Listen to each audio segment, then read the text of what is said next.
morning, depending where you are in the world. And you're very welcome today to this webinar. I'm so pleased that you're able to join me.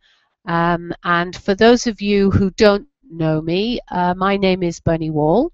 I'm an IELTS trainer, and I specialize in working with students who need bands 7 and 8 in their IELTS, and often bands 7 and 8 in every part of the test. I also work a lot with students who've taken the exam a few times, and in some cases many times, and haven't got the score that they require. So we look at what's going on there and then turn things around so that they can get the score that they want. So if you're in this position, then you're in absolutely the right place.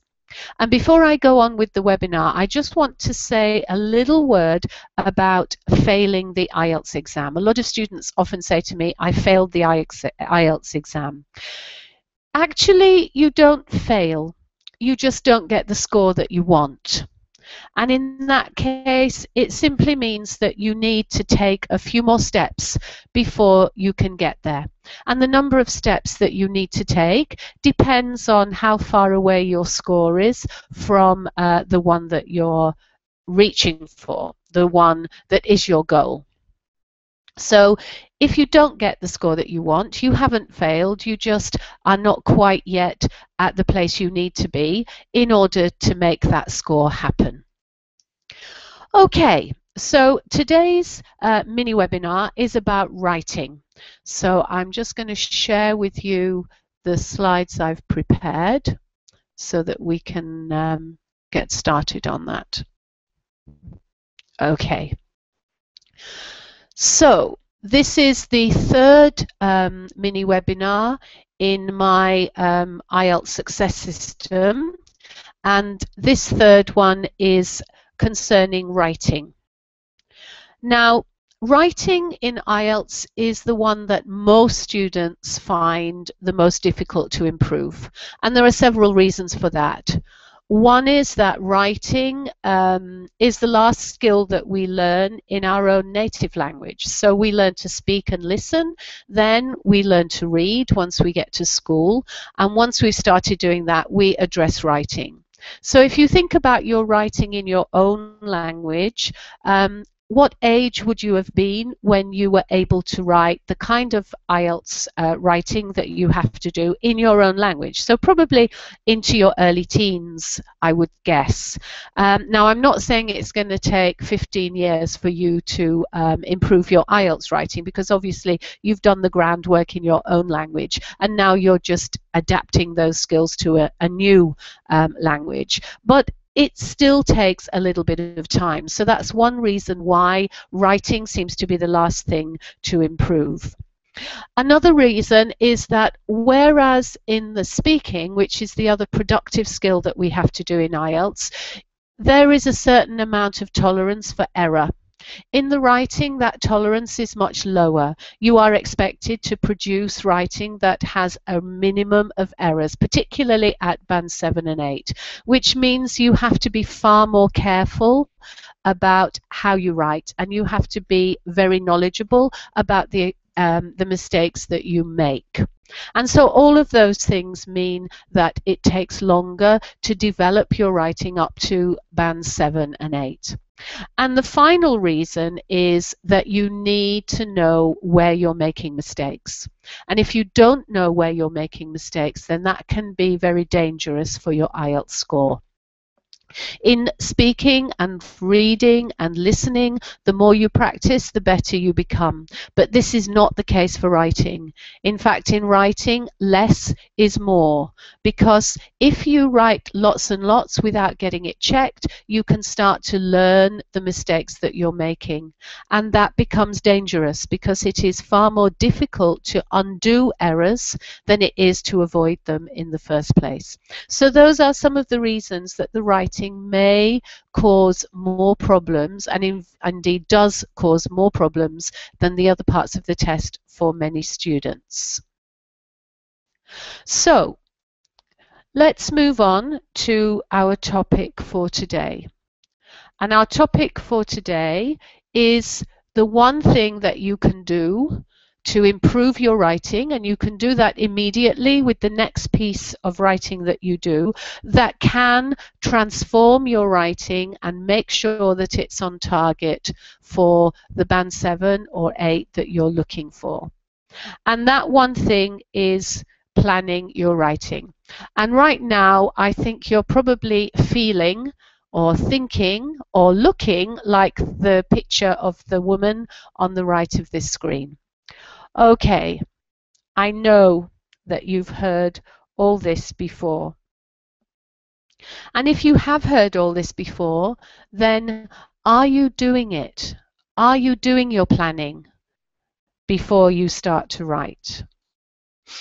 It's nothing new. You were maybe coming here expecting some revolutionary idea that would transform your writing. And what I'm giving you is something that is not new.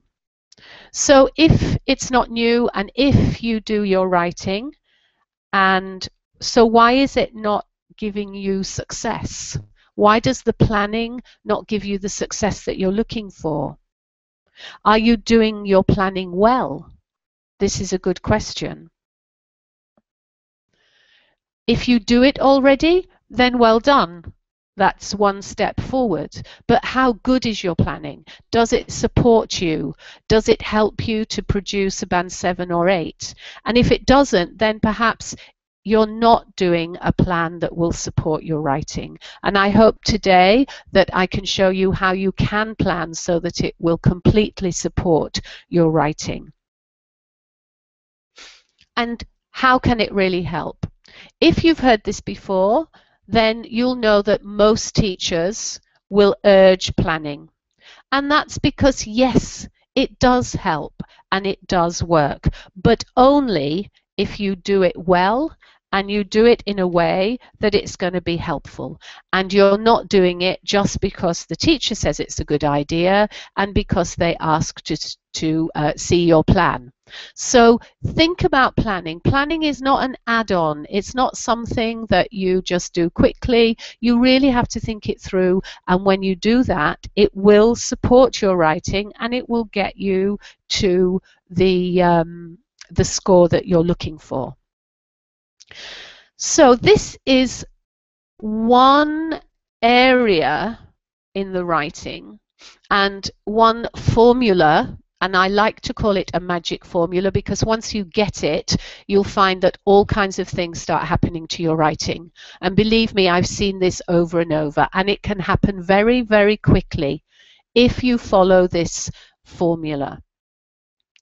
And one caveat, it is a kind of magic formula, but it only works where you practice. If you don't practice this, like all the techniques in IELTS, it's not enough to know about it. It's not enough to memorize it. If you don't practice it, it will have no effect whatsoever. And this is why it works.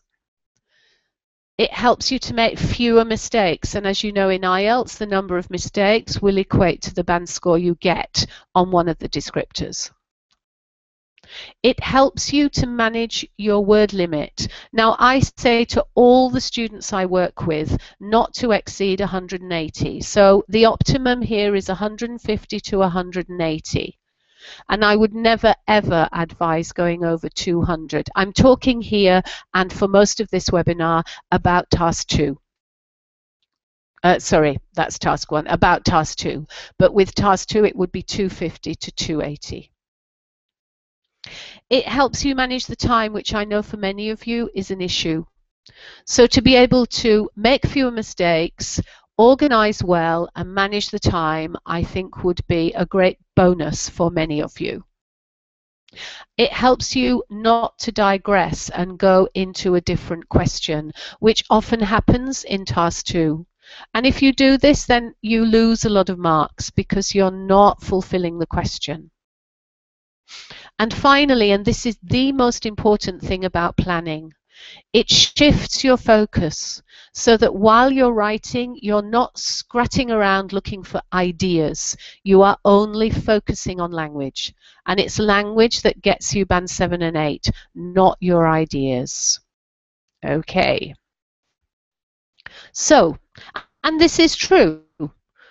Novelists will draft their work, poets will draft their work, all writers will have several drafts before the work is presented for publication or for assessment, whatever it is. And I'm pretty sure if you do any writing in your work or in your academic career, you will draft it before you hand it in. And you need to do some kind of planning and checking when you do your IELTS too, because it's, I would say, almost impossible to get a very good first attempt.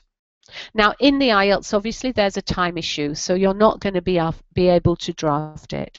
But if you plan it well and then set about it in the right way, then you will produce a good piece of work.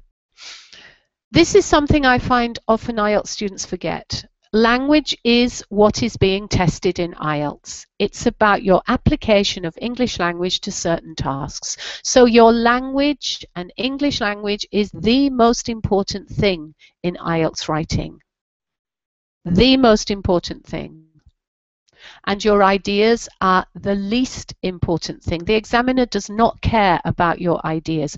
I've been an examiner myself, and I am not worried about your ideas so long as you present them to me well and in good language. That will get you the band 7 and 8. Your ideas, however impressive, will never get you a band 7 if they are not expressed in good, faultless language.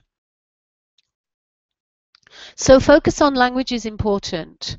You need to get your ideas out of the way before you start writing, because otherwise there's always going to be a conflict between your ideas and your language, and your ideas will probably win, and then you will probably lose out on your band. So language is key. And you don't need many ideas, and these ideas do not need to be earth-shattering or amazing or impressive. They can be very simple, and in fact quite often the simpler the idea, the easier it is to express it. So shift your focus onto the language, and if you're not looking at the language, then you're not setting yourself up for success. And if you're not planning, then equally you're not setting yourself up for success. So let's have a look at my magical planning, the kind of formula. And if you follow this formula, I think it will transform not only the way you write, but the whole experience of doing the IELTS task 2 writing. And I am, just to remind you, only talking about task 2 today. There is also a planning process for task 1, but I haven't got time to do both today. So we're just looking at task 2.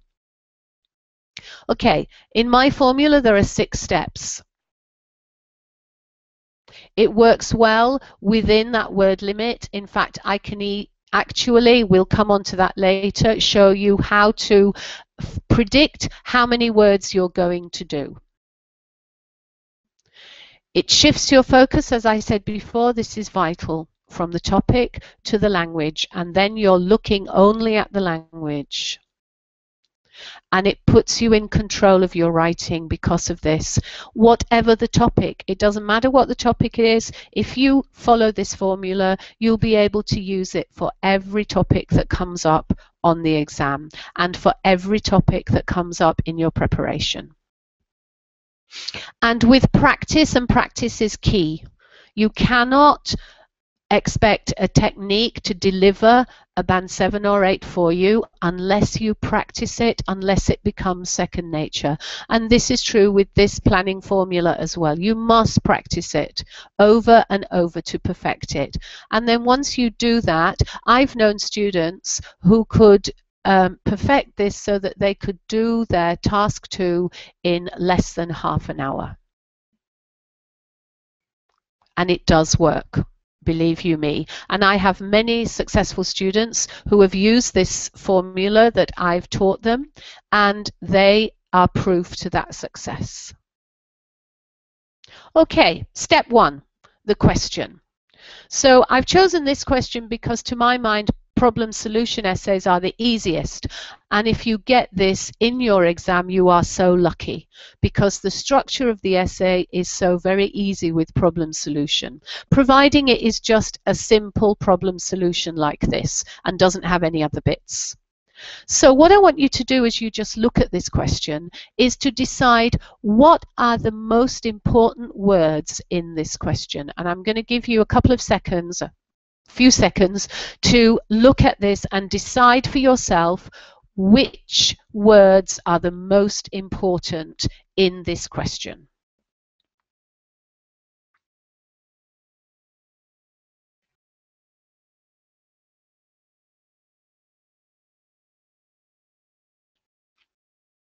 Okay. The words in red are the most important words in this question. The task and exactly what you're being asked to do is the most important part. So if you look at this question and immediately think plants and animals, you're missing something. Explain the problem, suggest the solutions. That's the most important part of this question. And beautifully, it tells you you're going to have two main paragraphs, one with the problems, one with the solutions. So you've already got a very clear structure to your essay. The words I've highlighted in green are the topic. So we need to know that plants and animals are declining, and we are asked to explain this problem, why this is happening, and then suggest some solutions. So it's a very, very straightforward essay question. And if you got something like this in your exam, you should count yourself very lucky indeed. Okay, so this is step 2. Analyze the question properly. I know exactly what I have to do. If you focus on the topic, you may not see exactly what you have to do. And I have had students who've presented me discussions when it's been a problem solution, or who've presented an argument to me when it's been a discussion. So it's really important that you know exactly what's expected. That is the first band descriptor. Okay, sorry, this should be step 3. Brainstorm. Now this, but I put all the arrows in there so that you could see where things were connected. So your brainstorm is just very quickly writing down any idea that comes into your head. No holds barred, just any idea that comes into your head. And typically in the exam you needn't spend more than a minute on this. So you can see here on the left we've got lots of problems, and on the right we've got lots of solutions. And there are far too many bits there, far too many ideas to include in 280 words or 250 words. So we need to pick out the ones that we're going to deal with. Now if we look at the problem side, then there are two things jump out to me that could be the main topics for our first paragraph. One is energy consumption and one is human activity. And those two are connected. And if you look at the other things, you may be able to combine some of them. So for example, cars and planes, you could combine with emissions, and that could come under energy consumption. And those three could make your first statement and the supporting evidence you're going to give, and possibly also your example. Human activity, of course, covers everything. So you may want to then choose a different thing, like industrial practices. That could be your second one under human activity. And we've got factories, we've got fossil fuels, we've got emissions as well. So that suggests that these two points are going to be linked. And if they're linked, then we can use linking words like moreover and furthermore, because we can show the relationship between these. If we go over to the solution side, then there are a couple of things that come up as being umbrella solutions. The first thing is individuals versus governments. So that's a good point to make, that maybe it's not just the problem for the government, but individuals can make a difference as well. And if we look at what's included below there, social programs and education are obviously going to be something that the government can implement. But things like recycling and choosing different types of energy, so maybe having solar panels, for example, on your house, they could come under individuals. So you can see how you don't have to eliminate everything, just pick two strong ones and then pick a few others that will help to support those strong ones because they're connected. So when you're doing your practice, you can play with this, because in the exam you need to be able to do it very fast. But play with it and work with it and see how you can combine things so that when you go into your plan, you've actually got quite a lot to put in there already. Now, a lot of students do actually stop at this point, and they use this as their plan. This is not a plan. You can see it's far too complicated to be supportive. How are you going to make any sense of this when you start to write? You'll be still dealing with ideas. So we need to organize everything into a plan that will then sign us to how we construct our sentences. So the bit that many students miss out is the actual organization of these ideas into paragraphs. And that's what I'm going to show you now. So this is the plan based on that brainstorm. Student is going to start out with a rehash of the question. Plants are declining mostly because of human activity. That's your opening statement. Then, second statement about the importance of protecting diversity on the planet. And then your third is that there are many solutions and that you're going to present some of those in this essay. Okay, then we look at the body part. So we've got the first paragraph. So the first statement is going to be about the negative influence that comes from people or human activity. And this has an effect on environment and habitats. The example is cars, emissions, factories, rubbish. So you can combine those or give them as examples of how this plays out in the environment. Then we've got a second point, is that people are careless and that it's important to be careful about the planet. And these are the reasons that people are careless. They use too much energy, they throw food away, they use the resources badly, they concrete gardens. These are some ideas I threw out. You don't have to use all of them. You'll have your own ideas. And it's important to think about our children and also our children's children and subsequent generations. So in this second point, there is no example. There's just a further statement about the necessity to think of future generations. And that then leads quite nicely on to the fact that we must provide solutions. So if we go on to the second paragraph, we're starting with, it's not only the responsibility of a government. It's the responsibility of every person in the world to save the planet for future generations. It's a personal responsibility as well as a government responsibility. And here are some of the things that are possible to do. So recycling is not difficult. Consuming less, thinking about how much we purchase, how much we use. And then creating good environments in our own communities, in our own area for animals and plants. And then the second point is the government responsibilities. So you can see how easy these kind of questions are, the problem solution. They're very clear cut.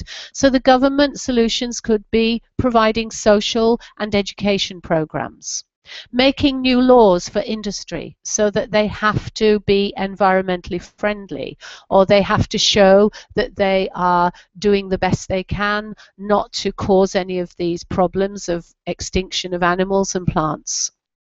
They could have environmental policies that are global, national, that will protect wild habitats. And then finally, there are environmentally friendly technologies that industry could be encouraged to develop through their research and development. So we've got two main ideas. One is individuals, other is governments. And we've got one example in the first idea and then an extra point in the second idea to balance this. And finally, the conclusion. So the conclusion here has got, again, 2 to 3 sentences. So the stewardship of our planet is the responsibility of everyone.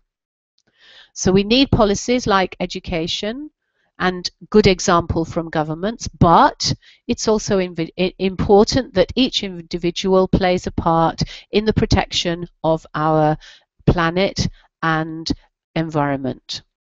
So all you need to do now is write, and each of those pieces of notes, each of those points, just needs to be converted into a complete sentence.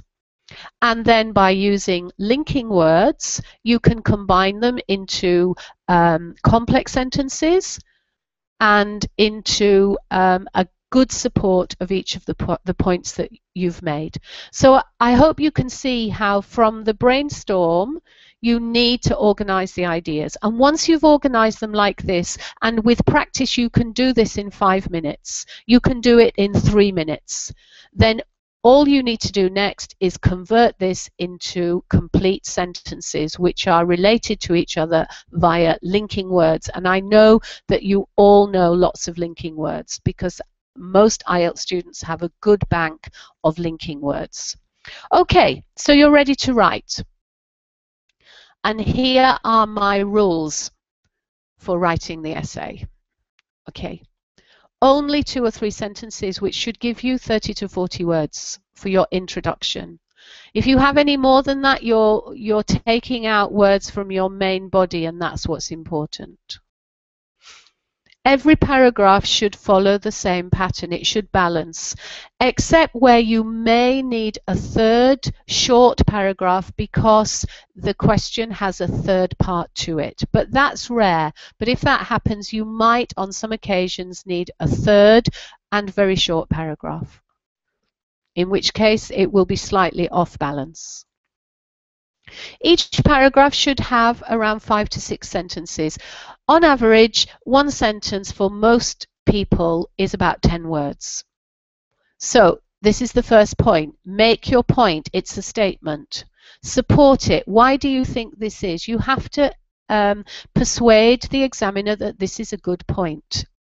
Then give an example that further persuades the examiner. But don't give more than 1 example for 1 paragraph or it's too much. And it spoils the example because it becomes too repetitive. And repetition of words, of phrases, of things like examples are very much a 6.5 pointer. Okay, state your point 2 in exactly the same way. Give the support in exactly the same way. Persuade the examiner. And then give a final point which will kind of move you on to the next paragraph. So something that is signaling forwards. Then do exactly the same with paragraph 2. So 1 short objective example. Don't make it personal. I don't want any my brother, my uncle, my cousin, I. It has to be an objective example. And again, you should be looking at 50 to 60 words here. Sorry, it should be more than that because I'm talking about task 2. So it's going to be 100 to 120 words in each of those. So sorry about that. I was looking at task 1 here, but as we're talking about task 2, then you need to double that. And then your conclusion will have 2 to 3 sentences. If you're stuck with your conclusion, just balance it against your introduction so that when you get to the end of your essay, we should feel satisfied that you've done what you set out to do in the introduction. So if you're stuck, look back at your introduction and use that as a model for your conclusion. Okay, so this system controls your time. It makes sure that you have the right number of words. And it also helps to focus on language so that you are not making as many errors as you would without such a control. So when you're thinking of language, and there is a whole other topic on error and preventing errors, and I haven't got time to go into that today, but you need to manage that too. But this helps you to manage that.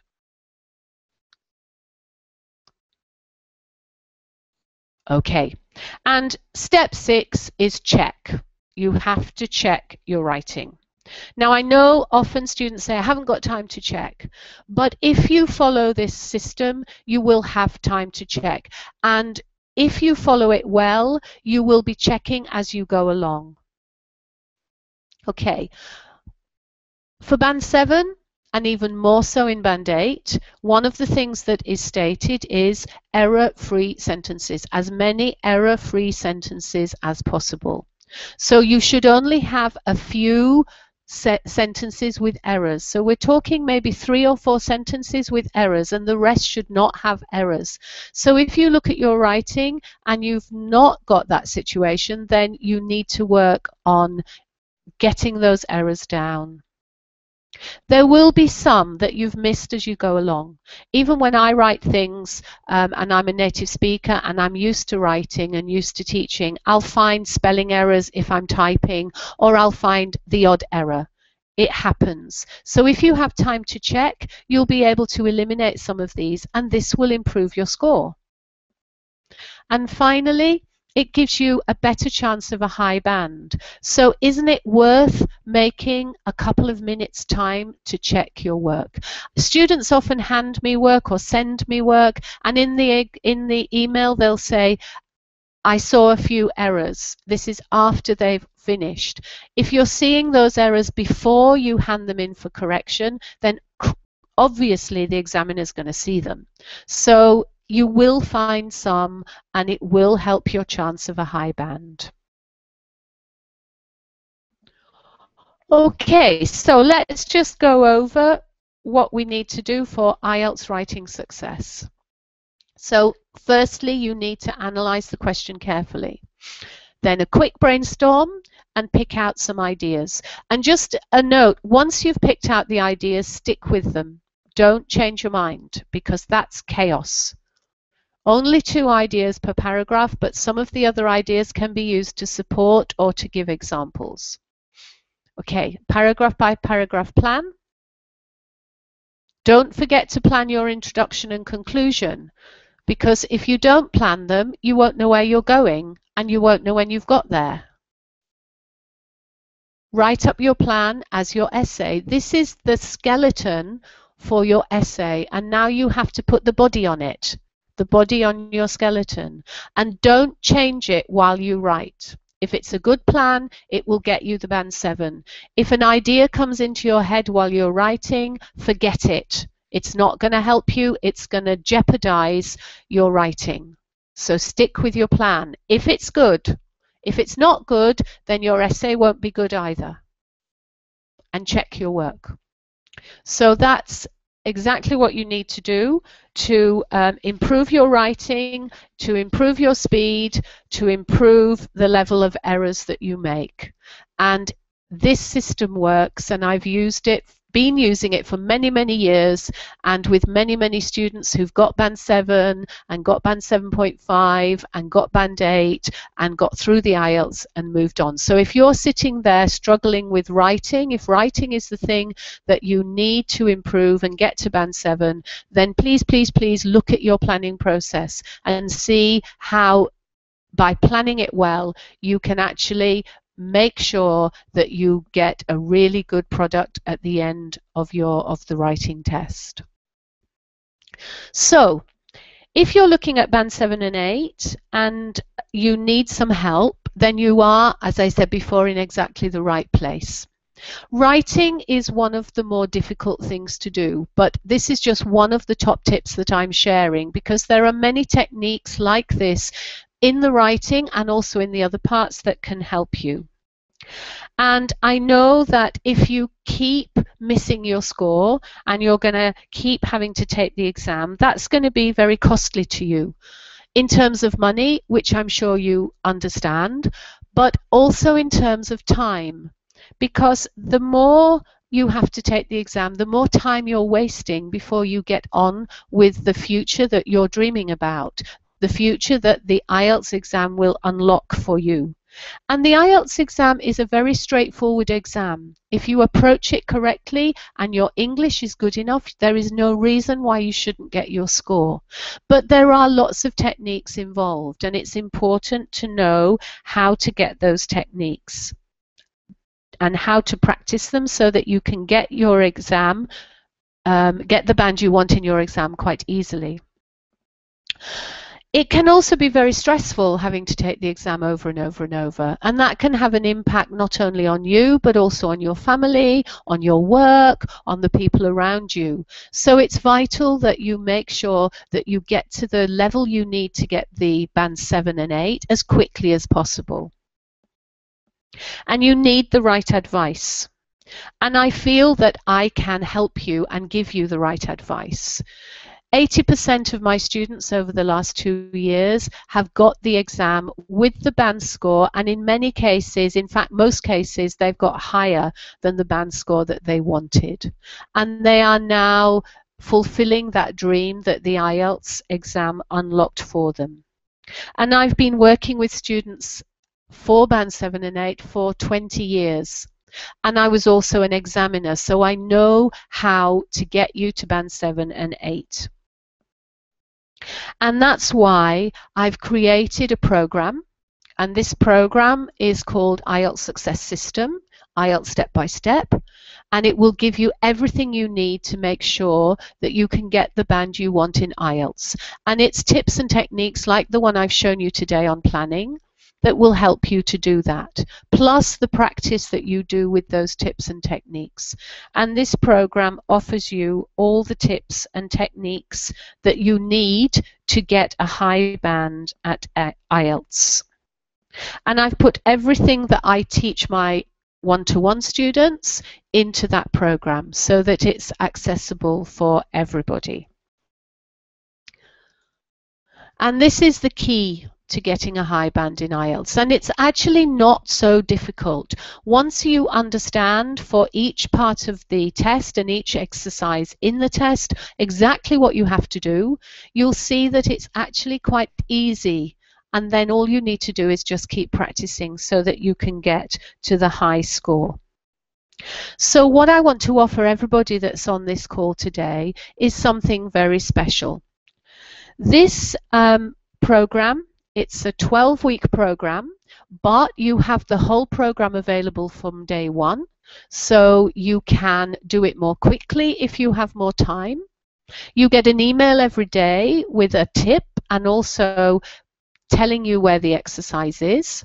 In each of the lessons, you get tips, techniques, advice, and exercises to practice that question type.